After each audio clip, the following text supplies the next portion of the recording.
तो कैसे हैं आप लोग? उम्मीद है आप लोग अच्छे होंगे और वैसे ही रहा कीजिए। आज इस वीडियो में हम लोग कुछ एप्लीकेशंस ऑफ ट्रिग्नोमेट्री है जो चैप्टर है उसके कुछ एग्जांपल्स करेंगे हम लोग, कि जिससे हमें आइडिया पड़े कि जो क्वेश्चंस आते हैं इस चैप्टर से रिलेटेड उसे हम कैसे सॉल्व कर सकते हैं, क्या टिप्स एंड ट्रिक्स हो सकती है। वो सब चीजें इस वीडियो में समझेंगे। बहुत इंपॉर्टेंट वीडियो है ये मे बी थोड़ा लंबा हो सकता है बट बहुत इंपॉर्टेंट है ना, ताकि इससे इस वीडियो से एक हमें पता चल जाए कि कैसे हमें इसके क्वेश्चंस सॉल्व करना है। तो एनसीईआरटी के कुछ एग्जांपल्स हैं हमारे पास, वो आज हम लोग इस वीडियो में सॉल्व करेंगे। So let's start. First of all, हम लोग पिछले वीडियो में क्या पढ़े थे? पिछले वीडियो में हमने क्या समझा था कि एप्लीकेशंस ऑफ ट्रिग्नोमेट्री का यूज क्या होता है। कोई भी चीज, बिल्डिंग वगैरह, उनकी हाइट हाइट जो है, बेस है, ये सब निकालने का है ना। और उनकी जो लंबाई है जिस पोल पे खड़े हैं उसका, यानी परपेंडिकुलर किससे निकाले, है ना। एंगल ऑफ एलिवेशन क्या होता है ना। एंगल ऑफ एलिवेशन जो हम लोग कोई भी चीज अगर ऊपर देख रहे हैं और एक हॉरिजॉन्टल लेवल, एक बेस लेवल पे एक लाइन ऑफ साइट होगी, है ना, उसके ऊपर हम लोग जो देख रहे हैं तो उसका जो एंगल बनेगा उसको हम लोग एंगल ऑफ एलिवेशन कहते हैं, है ना। फिर एक होता है एंगल ऑफ डिप्रेशन। वो क्या था? कोई भी चीज अगर हम लोग ऊपर से नीचे देख रहे हैं, हम लोग उस चीज को ऊपर से नीचे देख रहे हैं, तो फर्स्ट ऑफ ऑल हमारी आंखों से एक तो बेस लेवल होगा, उसके बाद हम लोग एक लाइन ऑफ साइट एक नीचे देखेंगे तो एक एंगल फॉर्म हो रहा होगा, है ना।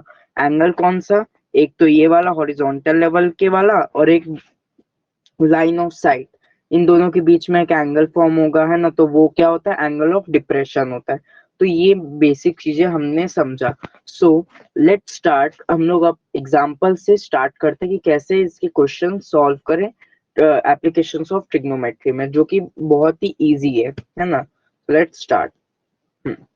हमारे पास फर्स्ट एग्जांपल है, एग्जांपल नंबर 5। क्या है example? Let's see. Example 5: The shadow of a tower standing on a level ground is found to be 40 meters longer when the sun's at altitude is 30 degree than when it is 60 degree. Find the height of the tower. देखो एक और बार, एक the shadow of tower है ना। अब ये A B जो है ये एक टावर है ना। क्यों ये टावर? क्योंकि एकदम परपेंडिकुलर है ना, एक टावर है। अब ये जो टावर है यहाँ पर कहीं सन होगा। अब ये जो सन है इस टावर की कहीं ना कहीं एक शैडो रिप्रेजेंट कर रहा होगा, तो शैडो को हम लोग बीडी के फॉर्म में रिप्रेजेंट कर रहे हैं कि ये जो बीडी है ये उसकी शैडो है, ठीक है ना, ये शैडो है। अब when the sun's altitude is 60 degree, जब जो सन का जो ऑल्टीट्यूड है वो बेस से 60 डिग्री है ना, पहले 60 डिग्री है ना, ये यहाँ से जब था, the angle of elevation of the top of a tower from the tip of the shadow is 60 degree. यानी कि देखो, अगर जब सन है वो बेस लेवल से 60 डिग्री है, ए मान लो सन है ना, वो बेस लेवल से 60 डिग्री, यानी वो एक एंगल ऑफ एलिवेशन फॉर्म कर रहा है जिसका डिग्री है 60 डिग्री। ये हमने समझ लिया। From the tip of the shadow is 60। अब जो dB है, dB is the length of the shadow when the angle of elevation is 30 degree. अब एक बात को कॉमन सेंस की है, देखो, जब भी एंगल जितना कम होगा शैडो की लेंथ उतनी बढ़ेगी।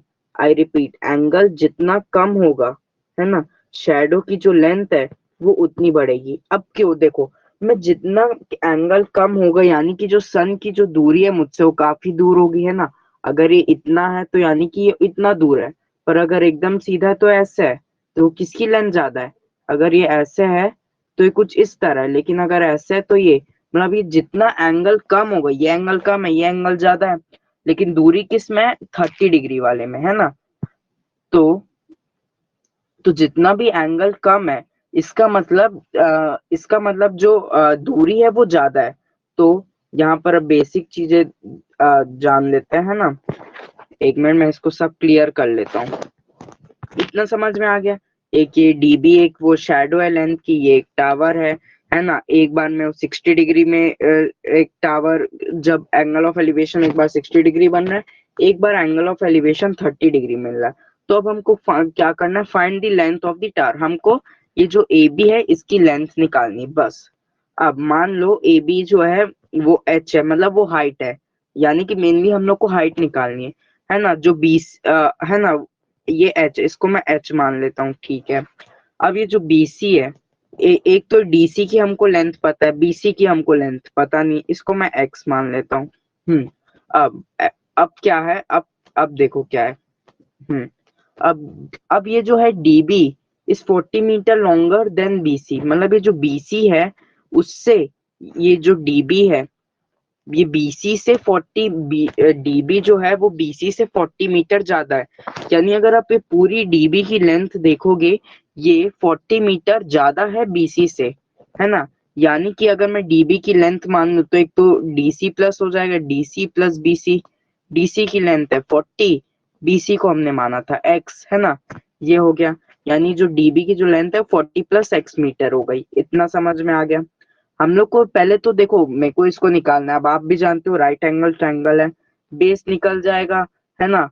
बेस निकल जाएगा और परपेंडिकुलर या हाइपोटेन्यूज पता चल जाएगी तो हाइट निकाल सकते हैं। लेकिन यहाँ हाइपोटेन्यूज निकालने का कोई कुछ खास आइडिया नहीं, तो यहाँ पर ऐसे केसेस में हम लोग एप्लीकेशंस ऑफ ट्रिग्नोमेट्री लगाएंगे, है ना। इतना पता चल गया, 40 प्लस एक्स हो गया, है ना। अब इसको मैं, हाँ, अब आगे बढ़ते हैं। हाँ, आगे बढ़ते हैं अपन। अब क्या है नाउ, अब देखो देखो दो राइट एंगल ट्रायंगल बन रहे हैं। सर दो कैसे बन रहे हैं, देखो एक ट्रायंगल हो गया ये वाला ट्रायंगल ABC, दूसरा ट्रायंगल हो गया ट्रायंगल ADC। दो ट्रायंगल हो गए, है ना। दोनों का जो देखो, ये दो ट्रायंगल है। देखो दूसरा ट्रायंगल क्या है, ADB। ये वाला भी ट्रायंगल है, पर ये वाला ट्रायंगल राइट एंगल नहीं होगा क्योंकि यहाँ 90, है ना। हमारे पास कौन सा, एक तो ये वाला ट्रायंगल होगा जिसमें बी ये ना, दूसरा बड़ा वाला ट्रायंगल हो जाएगा जिसका जो है ट्रायंगल ADB। ये बड़ा वाला एक ट्रायंगल हो गया, और एक छोटा वाला ट्रायंगल ACB। ये हमने क्यों लिया, देखो इसमें एक चीज कॉमन है, वो क्या है, AB जो है वो दोनों में कॉमन है। अब दोनों में चीज कॉमन है तो इक्वेशंस बना के हम लोग कर सकते हैं। हमारे पास दो राइट एंगल ट्रायंगल्स हो गए। अब पहले तो देखो, अब इन ट्रायंगल ABC में देखो, ABC में मैं इसको क्लियर कर लेता हूँ। देखो ABC में, इस ट्रायंगल में हमें क्या निकालना है, हाइट निकालनी है। ये x है ना, ये x है। अब क्या होता है, देखो एक ट्रायंगल में मैं ऐसा कौन सा ट्रिग्नोमेट्रिक रेशियो लूं जिससे जो चीज मेरे को गिवन है दोनों के बीच रिलेशन, मेरे को BC पता है क्या है, वो x है। उसकी वैल्यू नहीं पता है लेकिन उसको माना क्या है मैं, और एक h है। तो हमें क्या निकालना, h, यानी h तो होना ही चाहिए उस रेशियो में, और एक x, ये दोनों होना चाहिए। तो मेरे लिए अभी h क्या है, ये p है ना। h अभी फिलहाल मेरे लिए p है। क्या परपेंडिकुलर है ना, ये h परपेंडिकुलर है, और जो BC है बेस, होना चाहिए p बाय b। तो ऐसा कौन सा रेशियो होगा जिसमें p बाय b होगा, tan लग रहा है मुझे। tan मतलब साइन अपॉन कॉस, है ना, जिसका होता है p बाय b। तो अगर मैं tan 60 लूं तो इन दोनों का रेशियोज मेरे पास आ जाएंगे। तो चलो tan लेते हैं, है ना। देखो लिया इसने भी, है ना, tan 60 की वैल्यू क्या रहती है, √3, है ना। और tan 30 की 1/√3, है ना। यहाँ पर tan 60 √3। अब AB क्या है, यानी परपेंडिकुलर मेरा क्या था, h, जिसको मैंने h माना था। बेस क्या है, वो x है, ठीक है। ये अपना इसको फर्स्ट इक्वेशन आप लोग मान लो, ठीक है। अब दूसरे ट्रायंगल पे जाते हैं, ट्रायंगल ABD। AC मत लेना, ट्रायंगल लेना। ABD ट्रायंगल में हमें क्या चाहिए, बेस गिवन है, मतलब हमको भी वही चाहिए। बेस हमें क्या है, बेस DB है पूरा, बस DC नहीं, DB है 40 प्लस x, और हाइट हमें पता है h, जिसको हमने माना है, ठीक है ना। कौन सा लगाएंगे, इधर भी tan लगाएंगे क्योंकि p बाय b चाहिए। अब यहाँ tan 60 लगाएंगे क्या, नहीं, इस बार tan 30 लगाएंगे क्योंकि 30 डिग्री गिवन है। tan 30 क्या होता है, 1/3, है ना। अब यहाँ अपना हाइट क्या था, वो h था। बेस क्या था, x प्लस 40 या 40 प्लस x, हमारा बेस था, है ना। देखो बेस क्या है यहाँ पर, x प्लस 40 ना, यहाँ पर 40, और जिसको हमने x मानना था यानी DB, है ना। इतना हो गया। अब हमारे पास फ्रॉम इक्वेशन देखो, हमने जो इक्वेशन 1 मानी थी उसमें देखो, अगर मेरे को हाइट की वैल्यू निकालनी है, अगर मैं इसको x को उधर ले जाऊं तो ये क्या बन जाएगा, पहले पूरा क्लियर कर लेता हूँ, है ना। जैसे यहाँ ये है अपने पास इक्वेशन 1। अगर मेरे को हाइट की वैल्यू चाहिए तो अगर मैं x को उधर ले जाऊं तो √3x हो जाएगा इक्वल्स टू h, यानी h की, है ना। तो अब ये जो सेकेंड इक्वेशन है इसमें हम लोग h की वैल्यू पुट कर देते हैं, है ना। h की वैल्यू क्या है, h की वैल्यू क्या है, √3x है ना। तो ऊपर क्या आ जाएगा, √3x equals to 1/√3 upon x plus 40। इतना इतना समझ में आ गया ना। अब देखो, अब इसको सॉल्व कैसे करते हैं। देखो हम लोग के पास दो दूसरी इक्वेशन थी, अब मैं इसको अगर √3 इंटू ये डिवाइड पे इधर ऊपर ले जाऊंगा तो इंटू हो जाएगा, तो 3x हो जाएगा, है ना। ये √3x है और एक ये, तो इक्वल्स टू, यानी कि एक तो हो जाएगा 3, देखो ये √3 है, ऊपर √3 इंटू √3 3 इंटू एक्स इक्वल्स, अभी x प्लस 40 इधर हो जाएगा, x प्लस 40 हो जाएगा, है ना। 3x, अब यहाँ पर x है, x माइनस 3x हो जाएगा 2x, 2x equals to 40, x की वैल्यू आ जाएगी 20। कैसे, 2 को मैं इधर ले जाऊंगा अपॉन 2, x की वैल्यू आ जाएगी 20, नहीं 20 और उसके साथ रूट भी तो है ना 20। देखो अभी तो x की हाइट अपनी ये आ गई, है ना, लेकिन यहाँ पर हमने h को क्या माना था, h को हमने क्या माना था, √3x। तो h की वैल्यू तो आ गई हमारे पास, x की क्या वैल्यू आ गई 20, मल्टीप्लाई में क्या, यानी कि जो h की वैल्यू होगी वो 20√3 होगी, है ना। आई होप समझ आया हो, है ना। थोड़े और क्वेश्चन है वो भी करेंगे अपन। देखो एक बार फिर से जल्दी से, तो हम लोग के पास एक जो है जो बीसी के फॉर्म में गिवन है और एक एबी है टावर, हमें इस एबी की हाइट निकालनी है। एक बार में एंगल जो बन रहा है शैडो से वो 60 डिग्री बन रहा है, दूसरे बार में 30 डिग्री बन रहा है। इतना समझ में आ गया है ना। अब हमें हाइट निकालनी, तो पहले ये ट्रायंगल लेंगे, है ना। इस ये राइट एंगल ट्रायंगल है, राइट एंगल बी, है ना। तो हमको ऐसा रेशियो लेना है जिसमें p/b, क्योंकि ये मेरे लिए परपेंडिकुलर और ये बेस वो होता है tan, तो उसके रेशियो हम लोग को एक इक्वेशन मिल गई, एक ये इक्वेशन मिल गई। फिर हम लोग दूसरा ट्रायंगल लेंगे, है ना। दूसरे ट्रायंगल में भी हमको वही लेना है, एक p/b, जिसमें एक बार में tan 60 लेंगे, एक बार में tan 30 लेंगे, है ना। दो इक्वेशन मिल गई, दोनों इक्वेशन को इक्वेट कर दिया सब्स्टिट्यूशन मेथड से, एक की वैल्यू सब्स्टिट्यूट की, है ना, तो जिससे मेरे को आंसर मिल गया। तो ऐसे हमारा एक क्वेश्चन बन गया। अब दूसरे एग्जांपल पे जाते हैं। ये है अपना एग्जाम्पल 7। इस एग्जाम्पल को करते हैं कि कैसे होता है। देखो, the angles of the depression, depression क्या बताया था मैं, यानी कि नीचे बन रहा है। The angles of depression of the top and the bottom of an 8 metre tall building, एक 8 मीटर की टॉल बिल्डिंग है ना।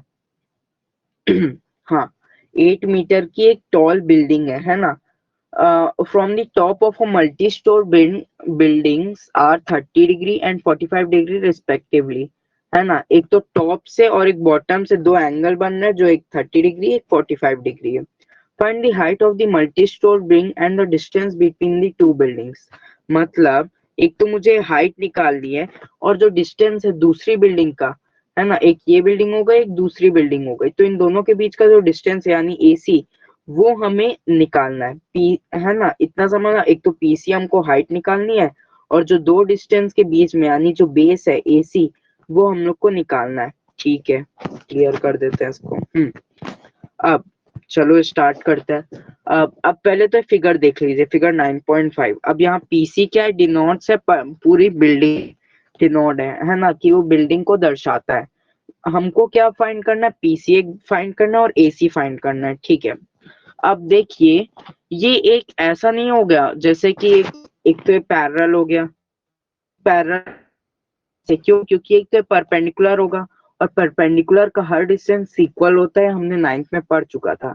और एक ये पीए ट्रांसवर्सल लग रही है हमको, पीए या पीबी, है ना, ये दोनों चीज हमें ट्रांसवर्सल लग रही है। इसका मतलब ये जो एंगल, 1 मिनट,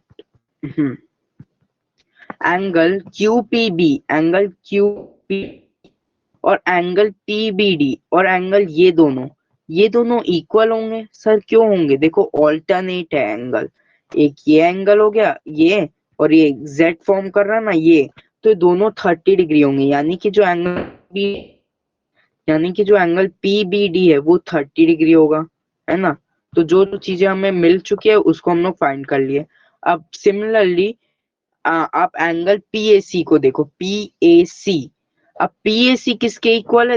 एक तो ये हो गया, 1 मिनट, एक तो ये होगा, एक ये वाला, और एक ये देखो, ये भी जेड फॉर्म कर रहा है, यानी 5 डिग्री है ना।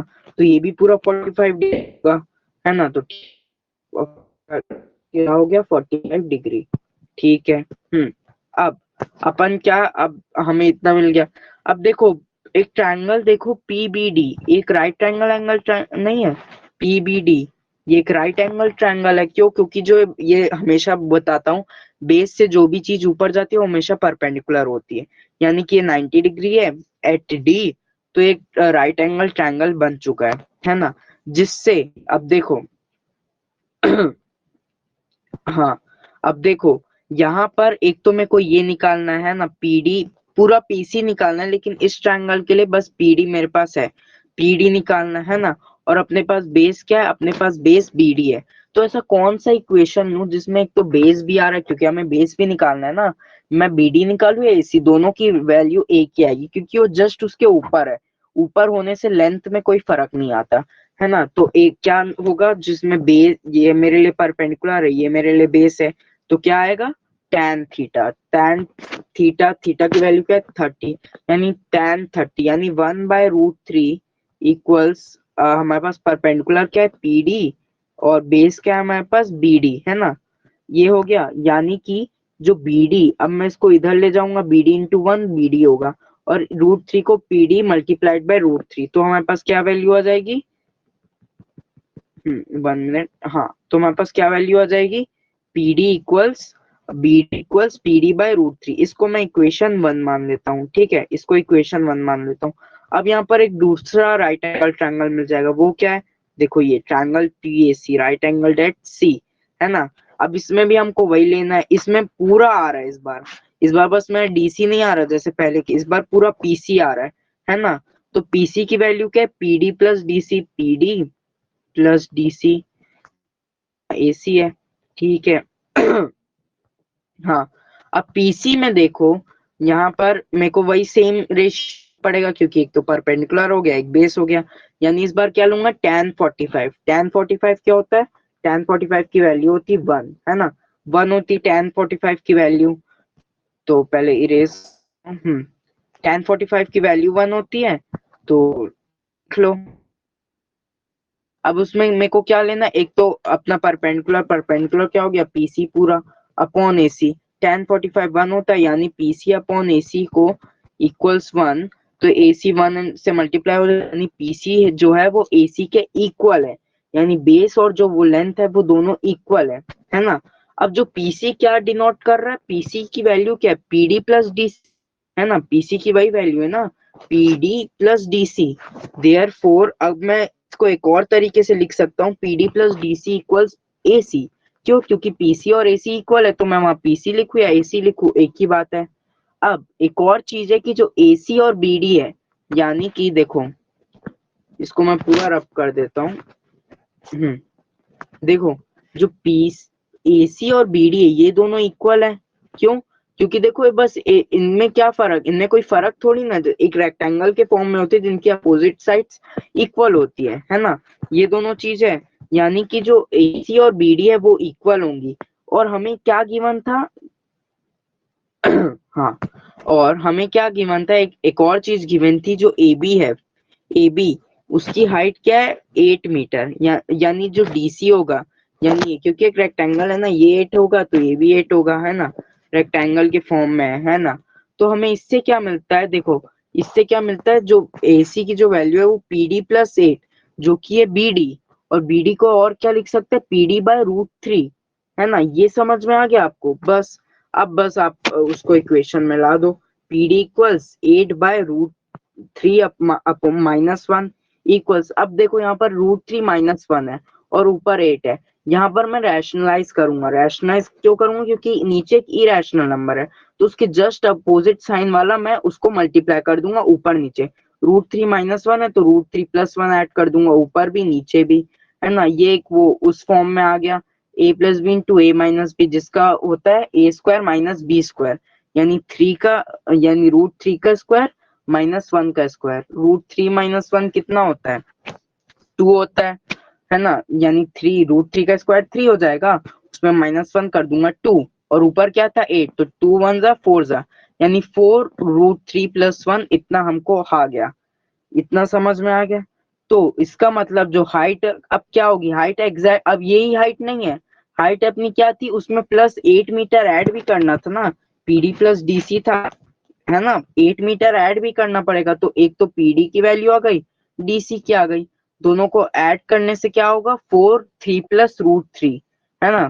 4 3 प्लस √3 एग्जैक्ट ऐड नहीं होगा, हमें इसमें से कॉमन लेना पड़ेगा, विच इज 4 3 प्लस √3, जिसका मतलब ये तो एक और चीज है, ये जो हाइट थी और ये जो थी दोनों इक्वल थी, यानी इसका आ गया 4 √3 प्लस 3, तो इसका भी आ जाएगा 4 √3 प्लस 3।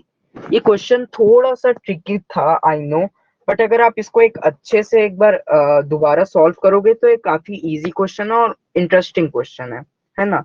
नाउ अब हम लोग लास्ट क्वेश्चन पे बढ़ते हैं हमारे वीडियो के, वो क्या है उस पे बढ़ते हैं। ये छोटा क्वेश्चन है ना। एग्जाम्पल 7 है, from a point on a bridge across a river, एक रिवर है उसके ऊपर एक ब्रिज है ना। The angles of the depression, angles of depression यानी जो डिप्रेशन में जो एंगल बना रहा है, एक ये हॉरिजॉन्टल लेवल और एक है of banks on opposite side, दो साइड एक लेफ्ट एक राइट, है ना। तो एक हो गया 30 डिग्री, एक हो गया 45 डिग्री, है ना। एक हो गया, ये देखो, एक हो गया 30 डिग्री, एक हो गया 45 डिग्री, है ना। If the bridge is at a height of 3 metre from the banks, है ना, ये जो ब्रिज है 3 मीटर है फ्रॉम द रिवर बैंक, है ना, रिवर के ऊपर। Find the width of the river, तो हमें विड्थ निकालनी इस रिवर की, यानी कि हमें क्या निकालना है, ए बी, जो कि विड्थ है वो हमें निकालना है। ठीक है, अब देखो ए बी, हम लोग इसको क्या करेंगे, दो इक्वेशन के फॉर्म में डिवाइड कर लेंगे, दो ट्रायंगल बनाएंगे, है ना। तो दो ट्रायंगल को, तो एक ही तो बड़ा ट्रायंगल है, ट्रायंगल ए पी बी को हम लोग दो ट्रायंगल में क्या करेंगे, एक तो ट्रायंगल हो गया ए पी डी, एक ट्रायंगल हो गया पी डी बी, दो ट्रायंगल में डिवाइड हो गए। ठीक है, अब दो ट्रायंगल में डिवाइड होने के बाद देखो हम लोग को दो इक्वेशन बनाए ताकि हमें पता चल जाए। इस बार हमें क्या निकालना है, ये जो बेस है ये निकालना है। मुझे ऊपर का 30 डिग्री का एंगल गिवन है, देखो ये एक तरह का वो है टेंजेंट की तरह, सॉरी टेंजेंट बोलता हूँ, ट्रांसवर्सल की तरह। ये एक हो गया ट्रांसवर्सल, ये है ना, ये दोनों, यानी कि ये जो होगा ये भी 30 डिग्री होगा, है ना। कौन सा 30 डिग्री होगा, ये एंगल ए, ये भी 30 डिग्री होगा, और एंगल बी भी 45 डिग्री होगा, है ना। समझ आ गया। अब मेरे पास ये एंगल मिल गया, ये मुझे क्या निकालना है, मुझे क्या निकालना है, एक तो ये गिवन है बेस, तो tan 30 लूंगा, क्यों, क्योंकि एक परपेंडिकुलर निकालना है जो p बाय बी है। p क्या है, 3 है, b जो है हमें एडी है, बस एडी गिवन है। ठीक है ना, एडी, है ना, p 3/AD, यानी इसको पीडी भी मैं कर सकता हूँ, पीडी बाय वो। अब इतना समझ में आ गया, देखो यहाँ पर लिखा भी है, वेट मिनट, इसको इरेज कर देते हैं। हम्म हम्म अब हाँ, अब ये इन राइट ट्रायंगल एपीडी में एंगल ए हमारा 30 डिग्री होगा, कैसे ट्रांसफर्स हो रहा है, एंगल बी हो गया 45 डिग्री। अब tan 30 लगाऊंगा, tan 30 क्या होता है, 1/√3, ऊपर आ गया 3/AD, एडी की वैल्यू क्या आ जाएगी, एडी इधर चलाएगा √3, एडी इक्वल्स टू 3/√3, ये अपना वैल्यू आ गई। इसी तरह मैं ये बीडी निकाल लूंगा, है ना। बीडी की वैल्यू क्या आ जाएगी, बीडी की वैल्यू आ जाएगी 3, क्यों 3, क्योंकि देखो यहाँ पर 45 डिग्री बन रहा है, तो ये भी 45, tan 45 यानी 1 इक्वल्स पीडी बाय बीडी, है ना। पीडी क्या है 3, यानी 3/PD। अब ये पीडी इधर मल्टीप्लाई में चला जाएगा, यानी कि PD sorry DB equals to 3, यानी जो डीबी की वैल्यू है वो भी 3 आ गई। अब मेरे पास क्या क्या आ गया, मेरे पास एडी आ गया, बीडी आ गया, मुझे निकालना है ए बी, तो सिंपली प्लस कर दो दोनों को, है ना। एक आ गया 3/√3 प्लस 3, है ना, 3 कॉमन ले लिया, √3 प्लस 1, या 1+√3, यही हमारा रिवर बैंक की जो लेंथ है वो आ गई। सो सिंपली ऐसे ही क्वेश्चंस आते हैं जिनको आपको बहुत अच्छे से सॉल्व करना है। आई नो कि वीडियो थोड़ी लंबी हो गई है ना, बट अगर आप ये वीडियो को अच्छे से समझ ले, उसके बाद सारे एग्जाम्पल सॉल्व कर लें, तो आपके लिए बहुत ही अच्छा हो जाएगा। नेक्स्ट वीडियो में मैं कुछ एक्सरसाइज के इंपॉर्टेंट क्वेश्चंस लाऊंगा जो थोड़े ट्रिकी हो सकते हैं, उनको हम लोग सॉल्व करेंगे और समझेंगे कि कैसे सॉल्व होते हैं। So thanks for watching my video. Video अच्छी लगी तो लाइक कर देना, चैनल पे नहीं हो तो चैनल को सब्सक्राइब कर देना। वीडियो बुरी लगी है तो डिसलाइक कर देना एंड मेरे को कमेंट सेक्शन में बताना कि मैं क्या इम्प्रूव कर सकता हूँ। So thank you and all, bye.